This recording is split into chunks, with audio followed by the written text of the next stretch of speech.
తెలంగాణ రాష్ట్రానికి గుండెకాయ, లక్షలాది మంది కుటుంబాల జీవనాధారం అయినటువంటి సింగరేణిని కొల్లగొడుతున్నది ఎవరు? అప్పుల ఊబిలో కుప్పకూలుతున్న ఆస్తులు ఒకవైపు, అలాగే మెస్సీ ఫుట్బాల్ మ్యాచ్ కోసం వందల కోట్ల ఖర్చు మరోవైపు. అసలు సింగరేణిలో ఏం జరుగుతోంది? ఇది బీజేపీ ప్రకటించిన యుద్ధమా, లేక సింగరేణి మనుగడ కోసమా అంటే తెలంగాణ రాష్ట్రంలో ఇప్పుడు ఒక సెన్సేషనల్ వార్ నడుస్తోంది. సింగరేణి కాలరీస్ ఇది కేవలం ఒక బొగ్గు గని కాదు, వేల కోట్ల లాభాలు పండించే సిరి. కానీ నేడు 2025 చివరి నాటికి ఈ సంస్థ పరిస్థితి అగమ్య గోచరంగా మారింది. మొన్నటికి మొన్న హైదరాబాద్ లో Argentina football star Lionel Messi match కోసం రాష్ట్ర ప్రభుత్వం సుమారు 100 కోట్ల రూపాయలు ఖర్చు చేస్తోందని ఆరోపణలు వచ్చాయి. అది స్పోర్ట్స్ కి మంచిదే కావచ్చు, కానీ ఆ నిధులు ఎక్కడి నుండి వస్తున్నాయి అన్నది ప్రతిపక్షాల క్వశ్చన్.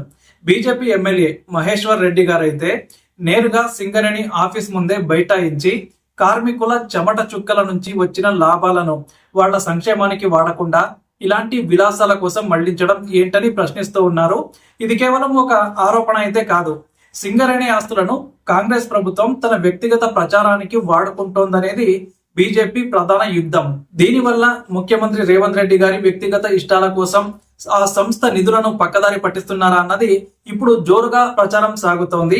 ఈ నిరసనల సెగ ఎంతలా ఉందంటే పోలీసులు బీజేపీ నేతలను అరెస్టు చేసి తీసుకెళ్తున్నా కూడా వాళ్ళ పోరాటం మాత్రం ఆగడం లేదు. కథ ఇక్కడితో ఆగిపోలేదు. అసలు బాంబు పేల్చింది కేంద్ర మంత్రి కిషన్ రెడ్డి గారు. ఆయన 2025 డిసెంబర్ 18న పెట్టిన ప్రెస్ కాన్ఫరెన్స్ లో రాష్ట్ర రాజకీయాలను కుదిపేసినట్లు మాట్లాడారు. సింగరేణికి రాష్ట్ర ప్రభుత్వం నుంచి రావాల్సిన బకాయిలు ఎన్ననుకుంటున్నారు?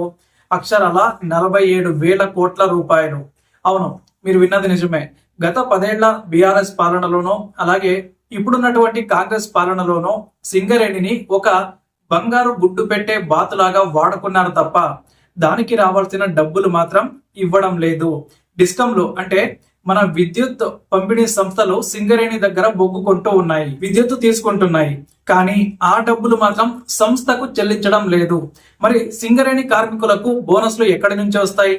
కొత్త గనులు ఎలా తెరుస్తారు అంటే కిషన్ రెడ్డి గారి మాటల్లో చెప్పాలంటే కాంగ్రెస్ మరియు బీఆర్ఎస్ రెండు పార్టీలు కూడా కలిసి సింగరేణిని ఆర్థిక సంక్షోభంలోకి నెట్టేస్తున్నాయి అని కిషన్ రెడ్డి గారు ఆరోపిస్తూ ఉన్నారు.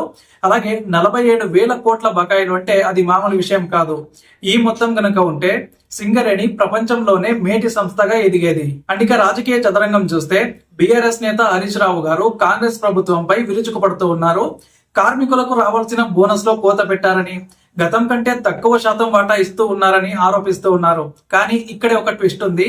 బీజేపీ ఏమంటుందంటే బీఆర్ఎస్ అధికారంలో ఉన్నప్పుడు కూడా సింగరేణి ఆస్తులను ఇలాగే తన అవసరాలకు వాడుకుంది, ఇప్పుడు కాంగ్రెస్ కూడా అదే దారిలో నడుస్తోంది అని. కానీ ముఖ్యంగా సింగరేణి ప్రైవేటీకరణ మీద పెద్ద ఎత్తున చర్చ నడుస్తోంది కదా. దీనికి సంబంధించి ప్రధాని మోదీ గారు స్వయంగా రామగుండం వేదికగా ఒక క్లారిటీ అయితే ఇచ్చారు. సింగరేణి మాది కాదు, అది రాష్ట్ర ప్రభుత్వానిది. అందులో మాకు 49% వాటా మాత్రమే ఉంది, ప్రైవేటీకరించే ఆలోచనే మాకు లేదు అని స్పష్టం చేశారు. అయినప్పటికీ కూడా కాంగ్రెస్ బీఆర్ఎస్ పార్టీలు మాత్రం బీజేపీపై బురద చల్లుతూ ఉన్నాయి. కానీ క్షేత్రస్థాయిలో చూస్తే బొగ్గు గనుల వేలంలో కాంగ్రెస్ మంత్రులు పాల్గొంటూ ఉన్నారని, వారే సంస్థను నీరుగారుస్తున్నారని బీజేపీ మెయిన్ గా చెప్తోంది. అంటే ఒకవైపు ప్రైవేటీకరణ జపం చేస్తూనే మరోవైపు సంస్థను అప్పుల పాలు చేస్తున్నది ఎవరు అన్నది ఇప్పుడు జనం ఆలోచించాలి. సో ఈ రాజకీయ పార్టీల గొడవ పక్కన పెడితే అసలైన బాధితుడు ఎవరంటే సింగరేణి కార్మికుడు. అండర్ గ్రౌండ్ గనుల్లో ప్రాణాలకు తెగించి పనిచేసే కార్మికుడికి ఈ రోజు రావాల్సిన సౌకర్యాలు అందడం లేదు. డిస్ట్రిక్ట్ మినరల్ ఫండ్స్ అంటే గనులు ఉన్న జిల్లాల అభివృద్ధికి వాడాల్సిన నిధులు కూడా రావడం లేదు. దాదాపు 8 నుంచి 9 జిల్లాలు ఈ నిధులు లేక వెనుకబడిపోతూ ఉన్నాయి. కాంగ్రెస్ ప్రభుత్వం కొత్త డిస్కంలు పెట్టి ఉచిత విద్యుత్ ఇస్తామని చెప్తోంది. కానీ ముందు పాత డిస్కంల అప్పులు తీర్చాలి. సో దీనివల్ల సింగరేణి ఉత్పత్తి సామర్థ్యం కూడా క్రమంగా తగ్గుతోంది. 2025 టార్గెట్లలో కేవలం 95% మాత్రమే సాధించగలిగారు అంటే సంస్థపై ఎంత ఒత్తిడి ఉందో మనం అర్థం చేసుకోవచ్చు. చివరిగా ఒకటి చెప్పాలి, సింగరేణి అనేది తెలంగాణ గర్వకారణం. రాజకీయ రంగులు ఏవైనా కావచ్చు, ఆరోపణలు ఎలాగైనా ఉండొచ్చు, కానీ వాస్తవాలు కళ్ల ముందే ఉన్నాయి. సింగరేణి సంక్షోభానికి కారణం ఎవరు? కాంగ్రెస్ వైఫల్యమా, లేక బీఆర్ఎస్ గత నిర్ణయాలా? బీజేపీ చేస్తున్న ఈ పోరాటం సింగరేణికి మళ్లీ పూర్వ వైభవం తెస్తుందా? మీ అభిప్రాయాన్ని కింద కామెంట్ సెక్షన్ లో తప్పకుండా తెలియజేయండి. ఇలాంటి మరిన్ని లేటెస్ట్ అప్డేట్స్ కోసం మా ఛానల్ ఇప్పుడే సబ్స్క్రైబ్ చేసుకోవడం మర్చిపోకండి. జై హింద్.